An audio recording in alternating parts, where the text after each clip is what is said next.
Go. My name is Dr. William Fowlds. I'm a wildlife vet. I live and operate out of the Eastern Cape of South Africa, working in conservation and veterinary science relating to African wildlife species. If we can keep on our feet. Today we are at Matlabamba. We have come full distance across South Africa to come and catch and relocate a group of rhino down to the Eastern Cape, where they will hopefully enjoy a new home. It's approximately 1,400 kilometers from where we are now. We're not sure yet exactly how many we will be able to take during this capture procedure, but our aim is to catch 10.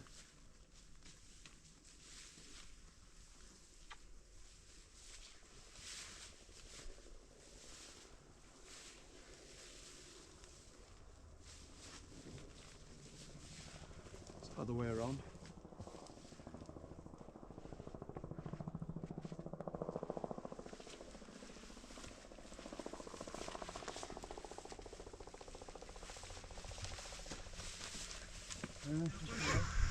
Morning, guys. When planning for an operation like this, there are a lot of people that start the process months ahead of time. We obviously have to coordinate many moving parts to arrive on a day like today, equipped and ready to do the best job we possibly can. Fold in one adult plant, fold here.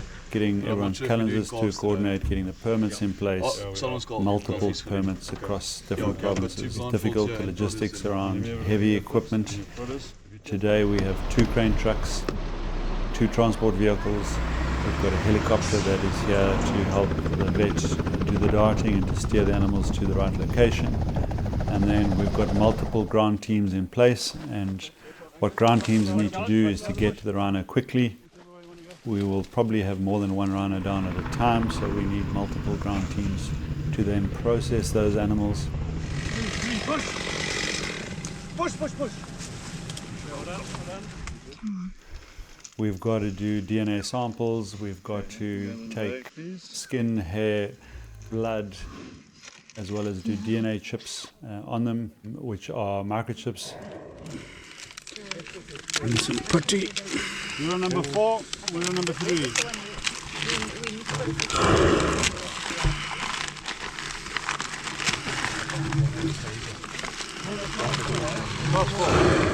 Pass me that DNA packet, please.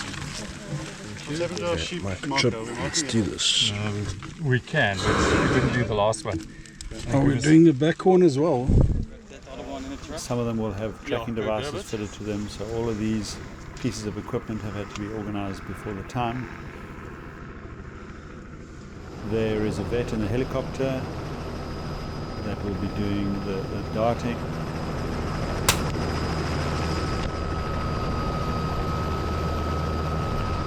Two of us on the ground that will be monitoring anesthetics. I've got additional members of our team. Candice is the vet nurse that's also just as experienced as many of the vets here in monitoring anesthetics. Do you get more? What's the dose of you? I'm on E. You said one more carry.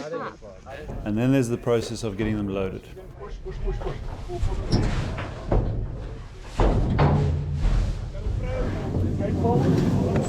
And that requires a lot of coordination. We obviously need muscle power to do that. We need a number of drugs to be able to get them just at the right level so they're not dangerous to people.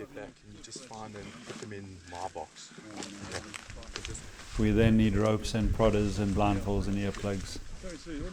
Sometimes we have to clear vegetation to create a pathway to the crate, which is then lower down next to the nearest available access point or road.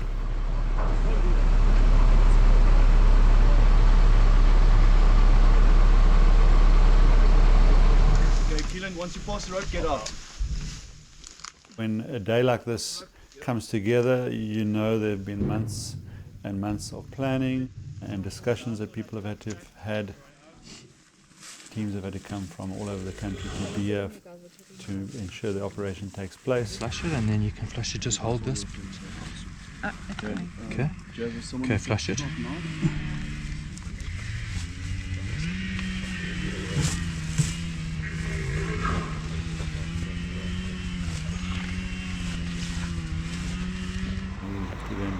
transport them across the country and prepare them for the offloading on the other side.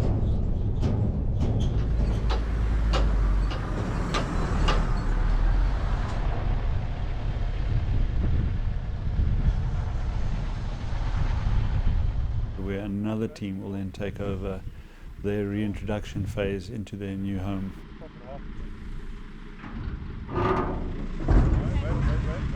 Working with Rhino for me is a real double-edged sword. I love the privilege of being in their presence. We get a real thrill out of that. At the same time, these are some of our most precious and vulnerable animals. So the stakes are high if we get things wrong. They're also incredibly powerful animals. So if we get the drugs wrong, we can certainly put human lives in danger. And that responsibility ultimately rests on the veterinary team. If things go wrong, someone wasn't following instructions, the vet's always to blame because ultimately everyone's safety is in our hands. When we work with them, we are always apprehensive. We're always thinking about 101 things simultaneously, even though it might look like we're not. That adds to the tension that we feel on a day like today. I know that by the time we hit the road, mentally we'll be extremely exhausted, maybe physically too, because there is a lot of pressure. And then for this crash of Rhino, the strain of the relocation then just begins, and that will continue for another day at least. You want it in the shade? Let's go in the shade, yeah. Right next to the car. Yeah, go.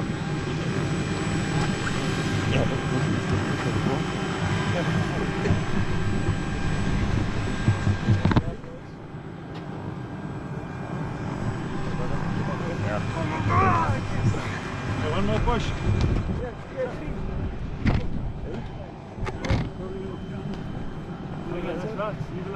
Okay.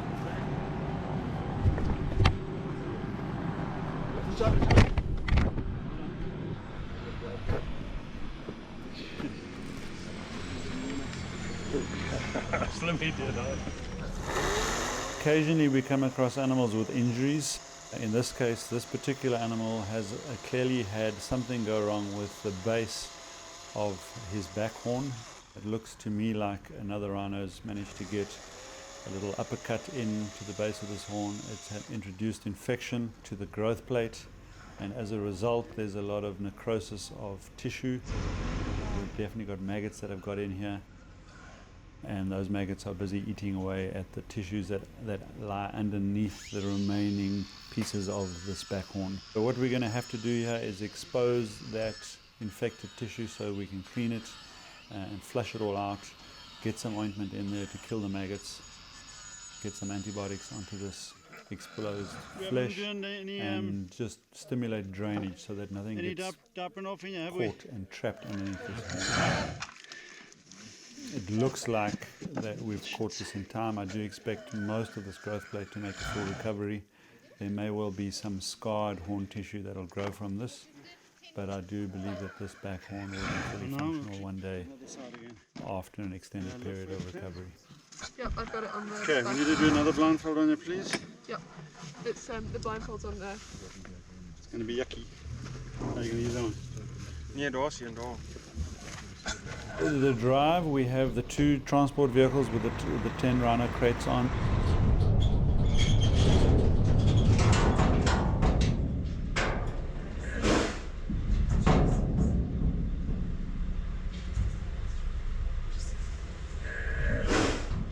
We've got the security escort joining us for the whole route. We always fear, particularly because of all the permits that we have to apply for, to get a process like this done, that word will get out that this many rhino, essentially on 2 vehicles, will be traveling through vulnerable areas, and it would be a poacher's dream to get a hold of this crash, take them out in one operation and get away with all these horns. So they do have to travel under armed guard, sadly, but it has become a necessity in these days and these times.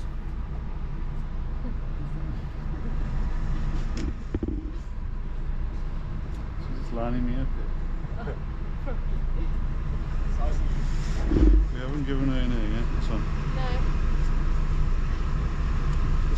about the side swap here too. Routinely, we'll stop every 3 hours to check their health. On this particular journey, what makes this move quite unique is that for the first time we are measuring scientifically the impact of intravenous fluids in rhino during long journeys like this. We're also measuring their body temperatures en route. This has never been done before, using temperature loggers that are tracking rectal temperature and comparing it to the crate temperature as they travel. We know that we're going to go through some chilly temperatures, maybe close to 0. But we know there's a wind chill factor that we are worried about, and we're having to modify some of the crates to try and combat that. But we've never actually studied the physiology of these animals as they travel. So this is the first attempt to do that. We've got Dr. Leith Meyer and a team from Honestaport who have offered their services to do this research, and we are hoping that what we learn from this trip will make a substantial difference to subsequent journeys, particularly over long distances like this, under these sort of weather conditions. When we stop the vehicles, every crate has to be checked. We've got to climb up onto those crates, have a look at them, make sure that they are standing well. If it looks like any of them are getting too cold, we have brought some blankets, which is something that we've never tried before, but we've actually weighted these blankets so we can throw 1 or 2 blankets over these rhino to try and just limit the amount of heat that radiates off them in these cold crates. We've also thrown a lot of bedding down on the floor to try and insulate the crates from the bottom up, and that seems to be making a difference.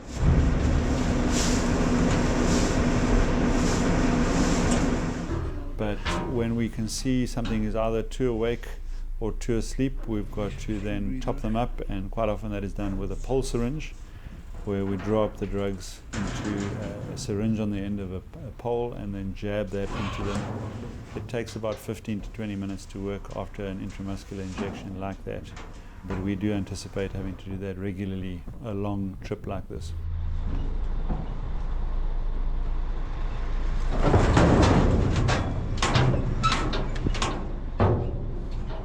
Unfortunately, 2 rhino did break their horns by the time we reached our destination.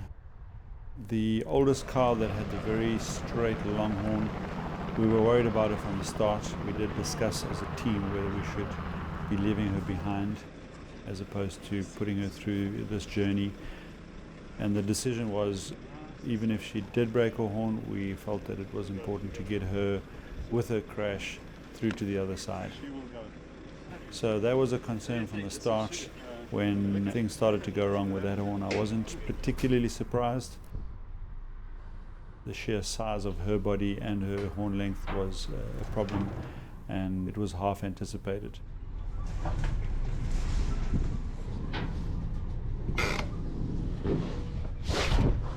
The second one I was very disappointed by, because I didn't think that particular animal would break her horn. She was the longest of the others, so we knew she was touching the roof of the crate from the start. What she kept on doing is she could feel the trap door above her head, and she kept on flicking it open, which wasn't a problem initially, but as the temperature started to drop through the night, we could see that she was getting really cold. We tried to put blankets on her, but she kept on shivering. And in the end, in an attempt to try and make the crate warmer, we closed that lid and we screwed it shut so that the warm air wouldn't escape.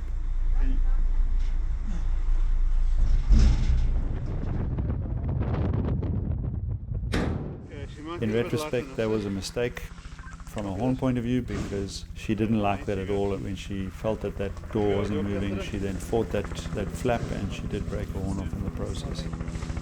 It was a toss-up between her potentially becoming hypothermic. She was the only one traveling with a roof flap open most of the journey, or breaking her horn off. And in this case, unfortunately, she broke her horn. It was a disappointment. I would have liked her to have made it the whole way with her horn intact, but as it turns out, her life is more important than that horn, and she will regrow another horn.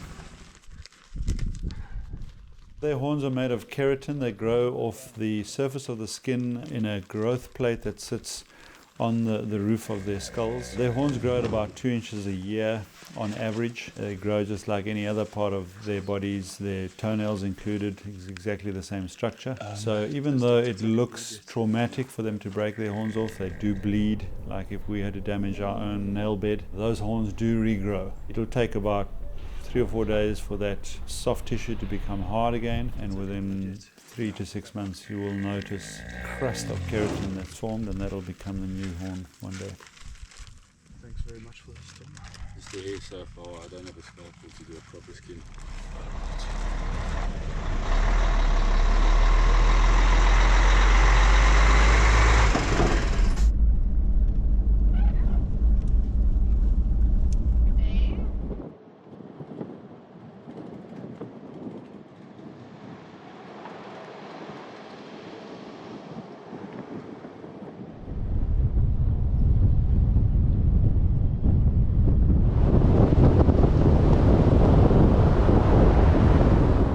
On delivery, it is important as much as possible to try and release them together.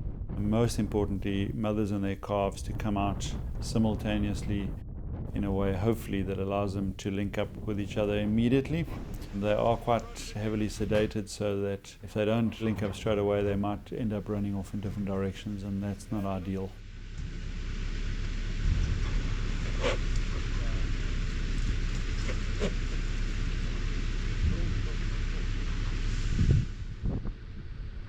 Logistically speaking, we can't let all 10 run away together. It's just impossible with the crates and the cranes that have to maneuver everything. So we open the doors 2 by 2 and off they go. When we put the catheters in at capture, it's really important to actually stitch them into their ears.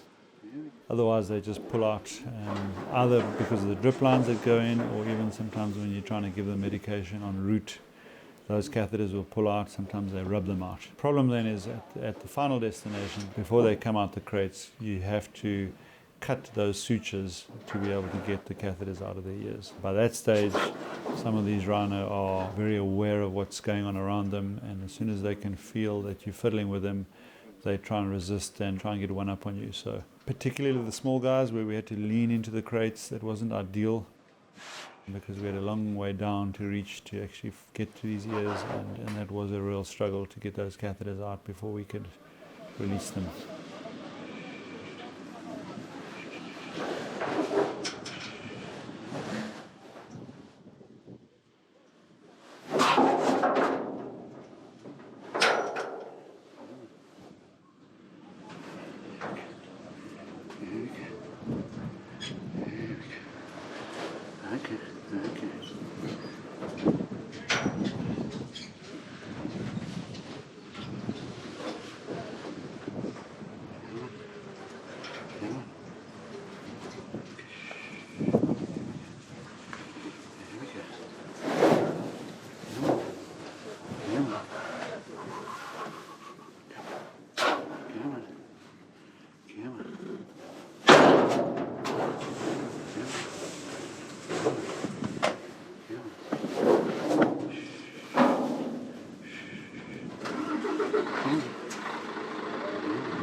One of the best parts, I think, of my entire job is seeing a rhino walk out alive, safe, and preferably with animals that they know. And that mother and her calf bond is very, very strong.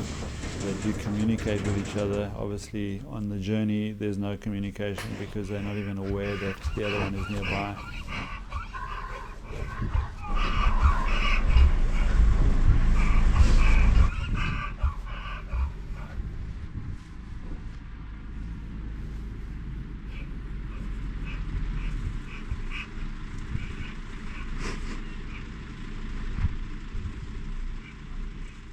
I'm pretty sure that subconsciously that must build up a lot of anxiety. And to see those animals come out and they start making these little squeaking noises and quite a lot of huffing and puffing that goes on, which is obviously a unique language between mother and calf. That is a really golden moment for us, because when they can hear each other, we know that they are both there together. I work with Rhino, one, because they are just another one of this incredible diversity that I have the privilege of living in and being a custodian of. And from that perspective, you could say that they are no more special than any of the others, because they're all important, they're all living creatures, and they're all beautiful and magnificent in their own way.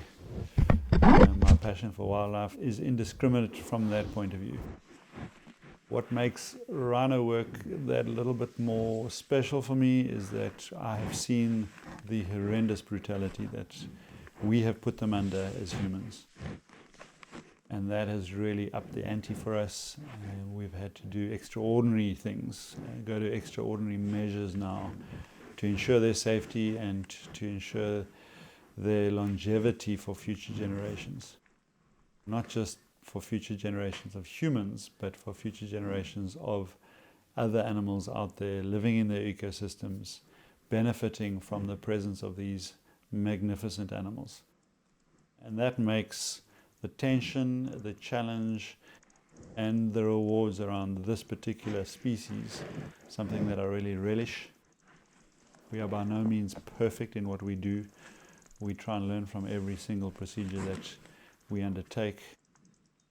And we do get better and better at what we do, I've no doubt about that, but we've still got some learning to do.